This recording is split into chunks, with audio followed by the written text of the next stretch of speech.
I'm excited to be joined by Jason Mcgee and Elvis Caperones here.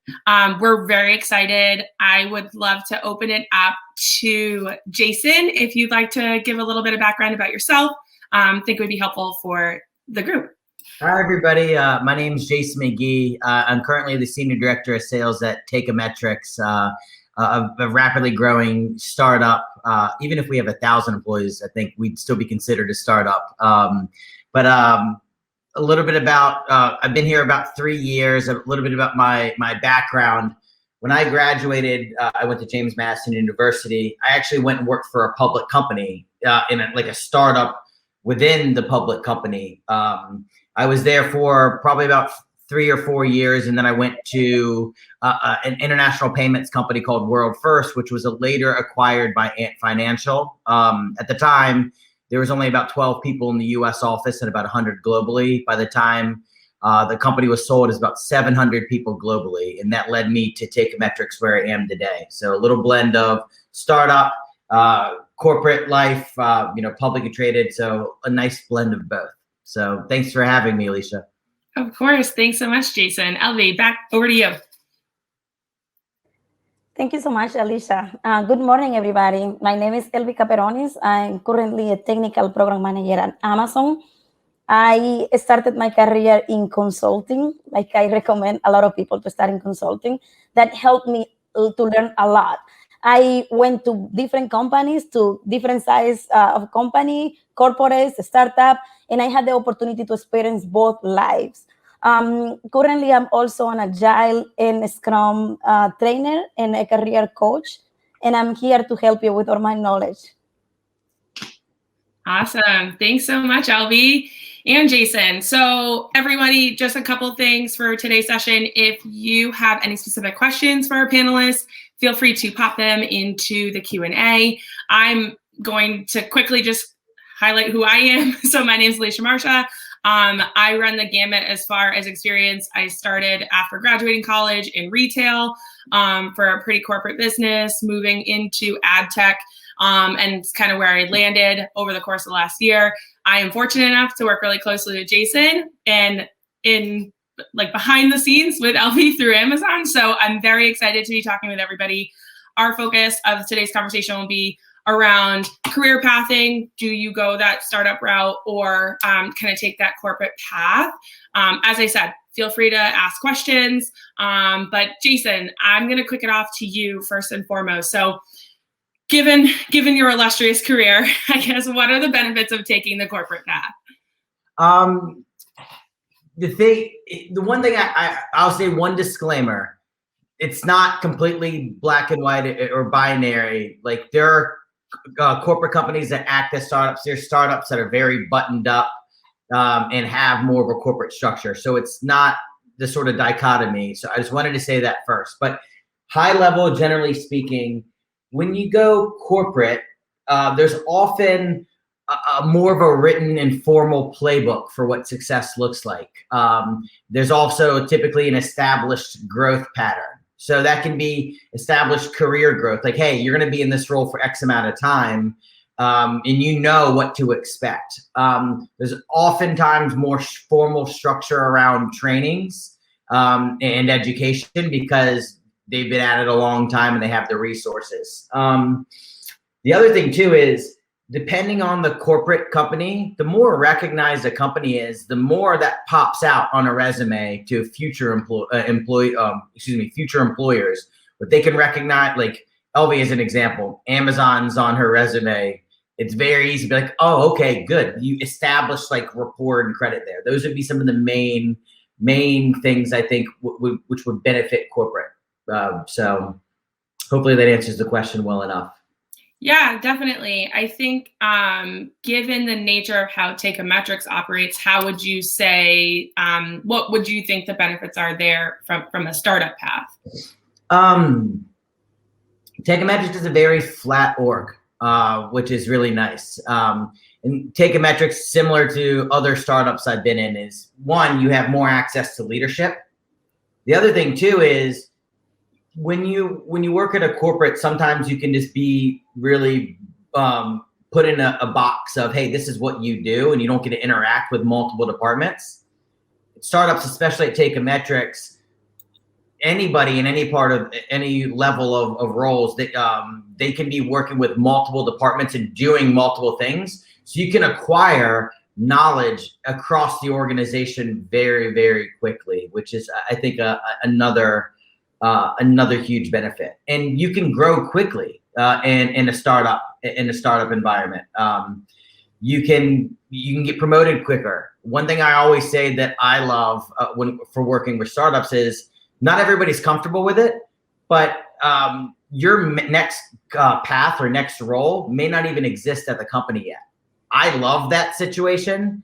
Some people don't necessarily like the change, but those are some highlights I'd say about working for a startup. Yeah, I definitely would say it creates a lot of friction, but when you're uncomfortable, that also pushes you to grow.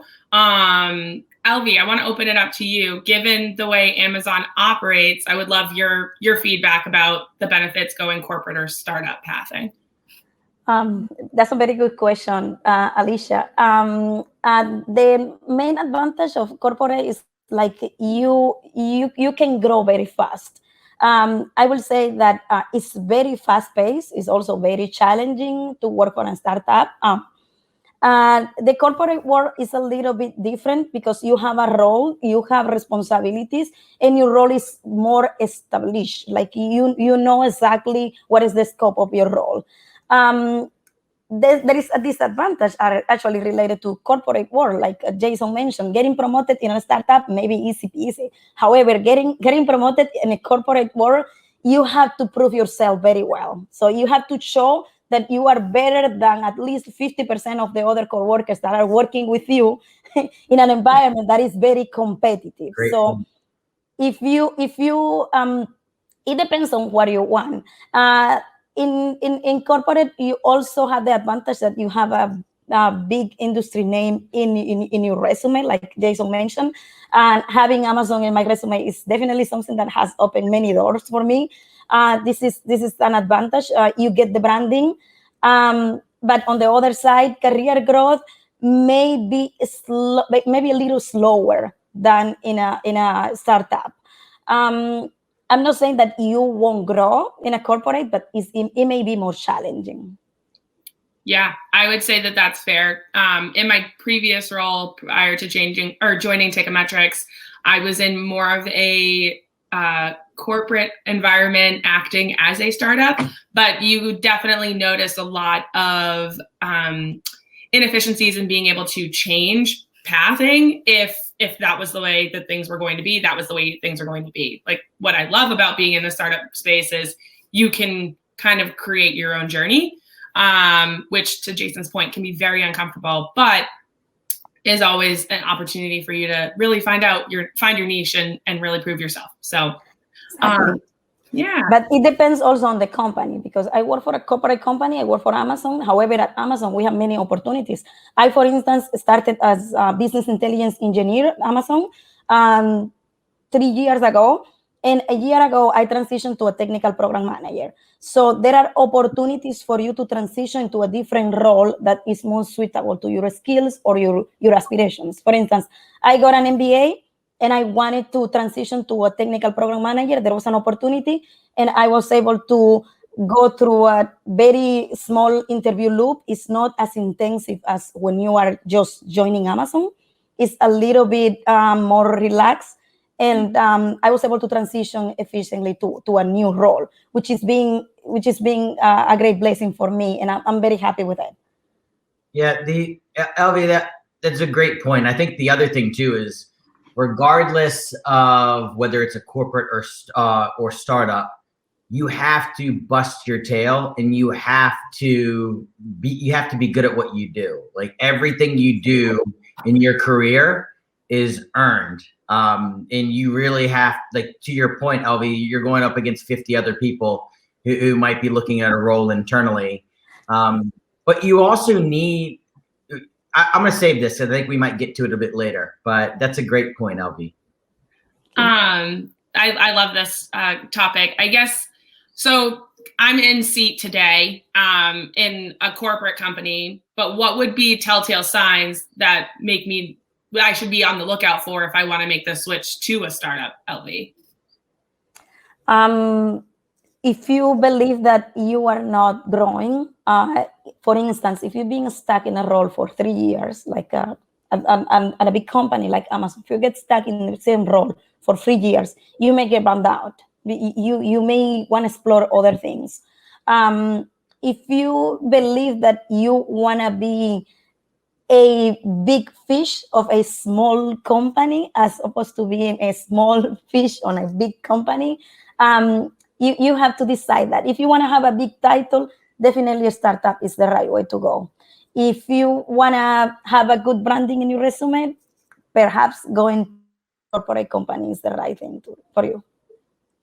That would make sense. I guess, Jason, the other way around, what advice would you give to people who are in a startup position today and looking to switch to it? What would be telltale signs for them to make the switch? Well, I think Steve Jobs said it best when if you wake up and you look in the mirror and too many days in a row, you don't like what you see looking back. Notice that though, because that's not one day. You're not going to like what you do every single day. I mean, that's life. There's things that you might not like about a role. But if you're doing that too often, that goes both ways. Corporate down to startups over to corporate. But particularly with a startup, I think number one, like, again, startup's a huge term because it can be 3 people. Take a metrics, we're a startup, we have 200 employees. But number one is the company doing well? Some telltale signs is the customer count growing? Is the employee count growing? Are they actually hiring roles? Or the opposite, right? You're losing customers, you're losing employees, and maybe our employees now doing 2 or 3 jobs when they were doing 1. Those would be telltale signs that this might not be heading in the right direction. So those would be the first things that I would look for. Also, think about why you joined that company, and is that still the company that you're a part of, and do you like that version of what it is? Because if you came in and you expected the company to head in a certain direction and that completely doesn't jive with you, that might be time that you need to go and look elsewhere, or at least have those conversations internally to make sure that you understand you need to work with a company that is very transparent about what's going well, what's not, etc. If you're not getting answers to the questions that you have, that could also be a telltale sign. That's an awesome point, Jason. I always tell people, especially as a career coach, that they always need to question themselves. Why? Why are they doing what they do? Because if that why doesn't align with the company that you are working for, what are you doing there? Because your mission is not there. Absolutely. I think it's always important to question your purpose and why you joined. And if it's changed, that's not a problem. It's more or less you want to find an opportunity that's going to push you to grow. Yeah. So I guess regardless as to whether you choose a corporate or startup organization, what things should you be looking for during the interview process? I want to open this up to you both, but Elvi, if you want to take your first thoughts. Very good question. In an interview process is a two-way side. I highly recommend people to look at this like the company is interviewing you for the role, but you are also interviewing the company. You need to make sure you are a good fit for that company, because if you are not a good fit for that company and that company doesn't align to your why, again, you're not going to succeed there. You want to thrive. You are going to thrive in the place that you actually feel connected to the company's mission, connected to the team values. I highly recommend people to do their own research first to make sure that company's mission aligns to their own why. That company mission is what they're looking for. Because at the end of the day, we work for a living, but we also are mission-driven people. We love and we have passion for things that we care about. So in terms of the interview process, it's very challenging these days. There are a lot of people in the job market. I highly recommend people to prepare themselves. There are many, many resources online. Practice makes perfect. Practice, practice, practice with whoever you can practice with. I highly recommend people also to use the STAR framework. It's something that most companies use today for behavioral interviews. Preparation can take you along the way. Do your own research. Be positive. Present yourself as a problem solver. All companies are looking for problem solvers. You need to show the company that you actually are what they're looking for. And the first thing that I will do if I were looking for a job is to look at the job description, make sure this is me. Make sure in that first make sure this is me. And then prove that this is me during the interview process. How do I prove that? By telling them my work experience that aligns with that job that they're looking for in that person, and resonate that with me. That will become me. So I highly recommend people to think about it that way and prepare themselves for that. Yeah, absolutely. Preparation is key. As a former hiring manager, it was always so terrifying when you would get on the phone with somebody and they did no research. And you're like, well, tell me why do you want to work here? How does this align with your current work experience? And and job descriptions can be confusing. So taking the time, asking questions, use your recruiter. If you're using a recruiter, like the corporate recruiter or another recruiter outside of that company, use them, ask them questions about the role, make sure you understand it thoroughly. So when you are with the hiring manager, you're kind of answering their questions and highlighting your talent in the way that's going to best fit your skills. Jason, what about you? Any thoughts on that? Yeah. As somebody who hires quite a bit, and I'm interviewing probably every other day, different candidates. You're right, Elvie and Alicia, about preparation. The number one thing that I think there's a few things that I look for when I'm hiring somebody. One is, do they have experience in the role? Did they actually research the company? One of the biggest things is when we flip it over, and I try and do this even mid-interview, the way it's that way we break it up is like, what questions do you have for me? You'll be surprised how many people say, oh, I don't have any questions. Or if they do, they're so cookie cutter. Like, you're about to make a huge life decision and you're telling me you have no questions about this role. That tells me that you haven't done the research and you may not know what you're getting into, good or bad. So never run out of questions. That's the number one thing. When you're interviewing, especially for a startup, you want to know, what is the end game? What is the time frame of what the company's looking to do? And that career growth, when you're interviewing, you want to ask, is there, like, show me an example of somebody who started in this role and what they're doing now. You want to ask them high level, like, well, what's the career growth like? But ask for specific examples, because that's going to give you a sort of a runway of what is life like here. I would also say, be realistic about timeframes, right? Like, even with a startup, don't expect to get promoted in 3 months. Like, not to say it's not possible, but you have to put in work. 100%. It's just a huge thing that I think people miss. Lastly, Glassdoor and Google are your friends. Like, a lot of the questions that you want to ask, and maybe a little bit tougher to ask. I know we'll probably get to it a bit later about like work-life balance, etc. It's kind of tough to ask that on an interview.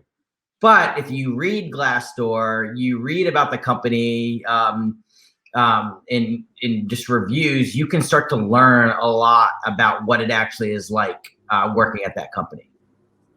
Yeah. Another advice that I would like to add is that don't bring up the compensation to the table first. Let them do that. Become the superstar of that hiring manager first, and let them introduce the salary topic. Don't bring that up yourself. Yeah, 100%. Another thing, whether it's corporate or startup, if it does come to the compensation option, it's not about what you made or what you're currently making. It's about what you're worth to that company. So it's not a fair question if somebody's like, what are you making now? You can answer it if you want, but the way I would handle it is, this is where I need to be. This is where I feel like, instead of getting pigeonholed, well, this person's making X, we can just bump it a little bit. Like, what are you worth? Not what are you making now? What are you worth, and what are you bringing to that company? Yep. All amazing points. I think the compensation question or topic of conversation can be challenging to have, but coming to the table and saying, here's where I will add this value to this org, and know your numbers, to Glassdoor, do your research, and kind of give a fair market assessment. It is great feedback and tips for the team. We actually have a question from the group. So actually, Elvi, this will be a bit more directed towards you. Dan would like to understand, how's the balance for SE work at Amazon versus a startup? Also understanding a little bit more about teamwork culture and compensation package. Yeah, very good question. I can tell you that at Amazon, the work and life balance, they do care about that. We have a lot of time off. We also have ways where we can discuss with your manager to adjust your schedule depending on your needs. I will say that in my experience, the company's culture is very competitive, is very fast speed. We all work really fast. We get challenges every single day. It's very challenging, and you need to prepare for that. And I always believe that we are the ones that set ourselves for success. As an advice, I always tell people, don't overcommit yourself. Only try to commit to what you can deliver. Prioritization is key. Prioritize your work according to your manager's priority or the organization's priority, but don't overcommit yourself. As an agile coach, is also my number one advice. Make sure you also always commit only to what you can deliver in a given time frame. Because if you don't overcommit to your deliveries, you will have life balance, which we all need, and we know that is very important. And in terms of the compensation package, I will say that Amazon has a very competitive compensation package. I don't know exactly how a software engineer will be making at a startup, but I will say that they get very good compensation at Amazon when they start at a level. I believe they start at level L4. The compensation was very competitive. I took the move because it was worth it for me to take it when I did. And I started as an engineer. The company's culture is a culture of learning, innovation. You get to work on amazing projects that you blow your mind away. You cannot revert to the work because everything is confidential. But it's very amazing to work for and see the innovation happening. When you see things coming to life that you were able to have the opportunity to test in-house, when you send them going live to the market, you said, oh, I tested that. For instance, I work for Alexa. And some of the components that were released within Alexa, I was able to experience that inside Amazon, and I was able to see them going out to the market. So that's a very good thing about the innovative culture that we have at Amazon. We have 14 leadership principles that we stick to them that actually serve as guidance for us on what Amazon is expecting from us. Everybody, in my experience, is working hard towards a common goal, and we support each other. As much as we do compete, we also support each other. So in my opinion, the work environment is very healthy. So my experience has been great. I love that. That's so awesome. Jason, curious if you had any other feedback on that question? The one thing I would say is, just because it's corporate doesn't mean it pays at market value. So don't think that, oh, well, this what they're offering, this is what it's worth. Same thing with a startup. Just because it's a startup does not mean you take a pay cut. If it depends on where that startup is in its life cycle. But you also need to be paid what you're worth. And it can make sense if you do take somewhat of a hit, but you maybe get more equity. equity is paper money if nothing happens with that company. So you need to make that balance. And I would not say take a huge pay cut that puts you at risk because you're betting on equity, because, you know, even at corporate companies that can go nowhere. You know, if your shares are underwater, which means you have a strike price, which is what you get equity at. But if the company, even public, is trading lower than that, it's not worth anything.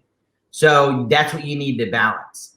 The thing about, but it's always a calculated risk. I hate to say gamble, but whether it's a startup or a corporate company, you're also betting on the future growth of that company if you have equity there. Yep. So I would just be very conscientious of that. Yeah, that's great. We have more questions. I'm very excited that there's more questions in the group.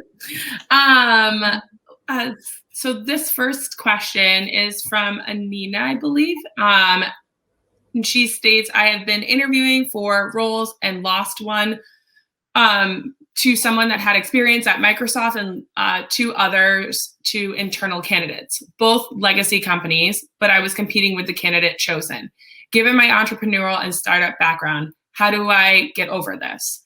I feel like companies post jobs because they legally have to, but go with an internal candidate or someone that fits the legacy lens. I would like to open this one up to Jason, if you want to start. Yes, this is a really great question, and I don't want to get myself in hot water. But yeah, sometimes companies do have to, you know, legally or ethically post roles, even though they may have some internal candidates. If, let's say, in this position, you know, you are you have the entrepreneurial background. My question, I don't think I could really ask here. I don't know if you can provide feedback, but it's like, when in the process did you know that's what happened, or did you have to find out at the end? What I would say, whenever you're interviewing, is, are there, when you close, like, it's a soft close, but hey, is there anything about our conversation today or my experience that you would see as a red flag or a yellow flag or a concern for you as well? And then I would get out ahead of that too. I would say, look, I'm sure, even if you don't know, I would say this, hey, I'm sure a company like you have a lot of people interested in this role. Some folks may have different backgrounds. Maybe they come from bigger companies. Here's what I bring to the table. Because I'm an entrepreneur, I'm more of an entrepreneurial or startup, that's my background. Here's how I work. Here's why I am the best fit for your company. And if you say that to somebody and you're going in, you're not asking the question just to check the box, ask the question. You're asking it so you can go back and tell them, hey, let me answer that for you. So I would be very vocal and ask, like, hey, who else what are you looking for out of a candidate? How do I stack up against others? And really, that's your time to shine. That is your time to really jump in and be like, hey, let's get down to it. This is why I am the best fit for this. You'll be surprised how many people just glaze over that. Don't even ask. If they ask, they're like, okay, I hear you. Do you have a concern there? Great, let's move on. It's like, no. That is your time to go in and be like, this is why I deserve to be here. Yeah.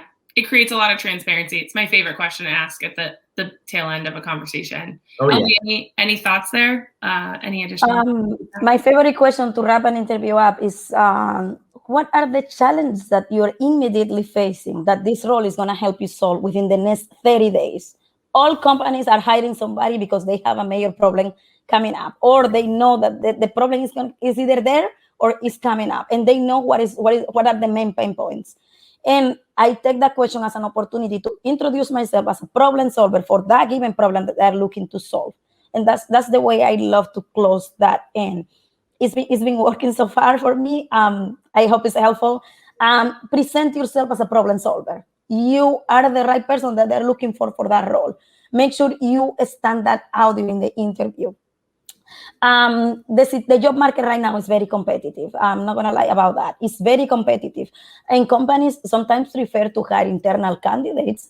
And it's because also it takes less time for them to ramp them up. Yeah. If there is a given role that is urgent, it takes less time to get an internal candidate, which happens very often, to ramp them up. I wouldn't take that personally. I highly recommend you to build your confidence that you are worth it. You can actually find the job that you're looking for. You can find your dream job. So keep your confidence up that you are actually a problem solver and can actually find that opportunity that you're looking for and get that role. Keep preparing yourself for the next opportunity. Take that as an opportunity to improve yourself. I love that. I feel like I want to run through a brick wall, Elvie, after saying that. Here's the other thing too. If you're looking for that dream job or dream company to work for, a couple things. One, be realistic. Like this job may be a stepping stone to get you there, but are you on the path? The other thing, like the second job I got when I was leaving a publicly traded company, it was a company called Vocus that was acquired. But corporates get acquired all the time too, not just startups. The way I found the second company is I have an international business background. That was what I went to school for. I knew that was what I wanted to do at some point. I wanted to learn how to sell. So I did sales, direct sales first. And then when I found that second company, I found the company that I really liked. There wasn't a role available for me. So I actually cold called the company and said, look, I love your company. I know there's not a role open that I think that excites me, but can I please come in and have a chat with you guys? I went in there, I interviewed, it went very well, and I got even more excited. And what happened is like, look, I'm not looking to make a move right now, but if there's an opportunity that comes up, I'd love to be considered. They called me 2 months later with my ideal role, which was I ran partnerships. I ran partnerships in North America for this company. I loved that. When I worked at Takeometrics, the way I met Takeometrics is when I was working at this company, I wanted to partner with Takeometrics because we were both in the e-commerce Amazon space. I cold called the CEO, Alistair, CEO of Takeometrics. I cold called him and just to begin partnering and open up the partnership. We actually became friends. So whenever we go to trade shows, etc., we would, grab a drink, grab food. We would like introduce customers, whatever. And it became very natural. So you have to grow your personal network there too. And you got to put yourself out there. Don't just think, oh, that's a role there. Great, I want to do that. If you're a recruiter or a hiring manager and somebody reaches out to you and just says, hey, look, I'm very excited about your company. I'd love to have a conversation with you. I don't know if the role is available. Can we chat? Doors will open. You got to make the door and then kick it down. Now I'm ready to run through a brick wall. That's great. We have a couple other questions. Linda asks, would an entry-level position at one of the big tech companies be more advantageous than a lateral role in a startup given certain compensatory advantages? I can't speak this morning. It's a tough word. Tough word. Great question, Linda. This one is actually a little close to my heart because I did the opposite of this. But Elvie, I would love to open this up to you. Yeah, very good question again. I see a lot of people succeeding in entry-level positions at Amazon because they get a lot of challenges just coming out from school. And at the beginning, the best way to make that move is coming in as an intern for an internship. And most of the interns actually at the end can get an opportunity. Not all of them, unfortunately, but some of them do get an opportunity to work. And the learning growth and opportunity that presents is tremendously advantageous because you get to work on many different things. And you not only get things within the scope of your role, you get to see other things that other people more senior are working on. So my experience has been that it's a great move to go to a big tech if you can get that opportunity initially. However, the way that I was able to get there wasn't as an entry level. I actually got the opportunity because I had consulting experience prior to Amazon, and that was what called the attention at Harvard University. I got hired by Harvard because they were looking for somebody with experience with Oracle Business Intelligence, which I had. And thanks to my consulting background of over 6 years, I got that job at Harvard. And then I made the move to Amazon after Harvard University, after 3 years at Harvard, because I got that exciting opportunity at Amazon. I have seen a lot of people getting that entry-level job at Amazon. However, I recommend people to keep their options open, because it's very competitive to get an entry-level position at a big tech company. Yeah, absolutely. Jason, thoughts there? Alicia, can I punt the question back to you? Because I'm actually curious about your experience doing this. Yeah, absolutely. So my experience is a little different, just slightly. I actually left a major tech company and for a lateral position at a startup. And so for me, beyond the compensatory advantage today, Words. beyond the comp packages, I was looking for a challenge. And that to me was the major reason why I made a change.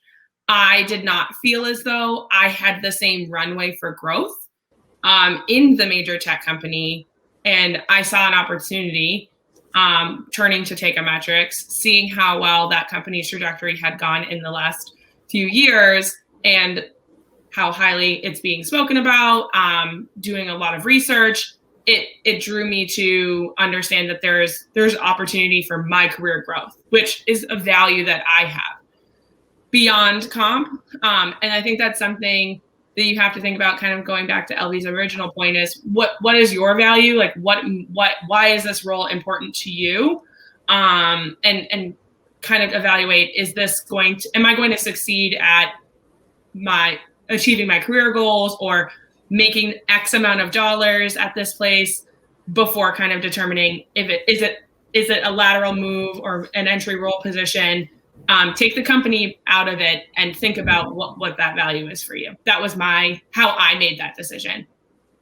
And I'm so happy. Well, that's good. Because obviously we work together. I don't think there's anything to add. You guys crushed it. That was great. Yeah. Let me just quickly check if there are other questions. I think, I was going to say, I think Haley's about to join us. Haley. Hi. Well, I do want to open up the floor. I know we're bumping up against time, but first and foremost, I want to thank you both, Elvie and Jason, for your feedback, thoughts on these specific questions, both from the group and myself. I want to open up the floor here. Given that you both have had a wide array of experience across both corporate and startup positions, any parting words of wisdom for the group? I can start. There's a couple ways to take this. One, write out what you want to do. Like, write out your ideal role, but also write out your must-haves, nice-to-haves, and no-fly zones. What are things you must have in a new role? What are things that are nice, but they're not going to make or break a decision?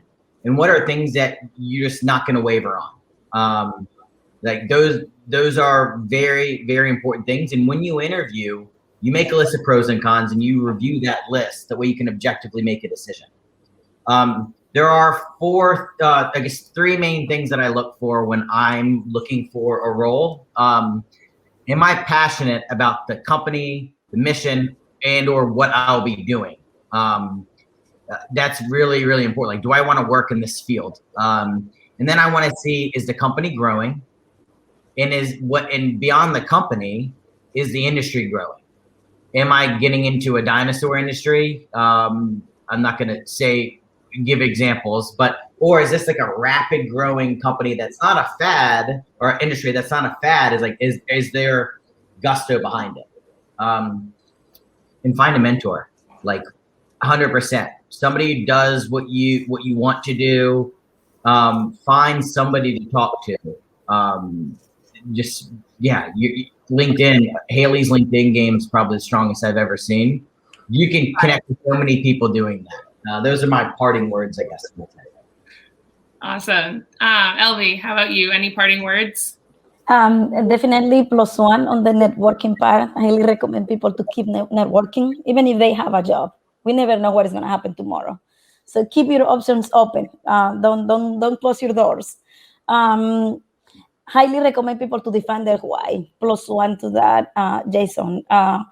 If the company doesn't align with your values, the mission doesn't resonate with you, it's been proving actually that highly effective performing employees are actually those who feel connected to the company's mission and actually have passion about. If you have passion for something, it's not going to seem like a work anymore. It's going to seem like you are working from the bottom of your heart to make that happen. Amen. Yeah, exactly. So define what is your why, what is your mission, and make sure that company aligns to that. I cannot stress that enough. Another piece of advice is build your confidence. You are a professional. You have what they're looking for. Keep preparing yourself. Something that has helped me through my career is that I'm always preparing myself for the next level.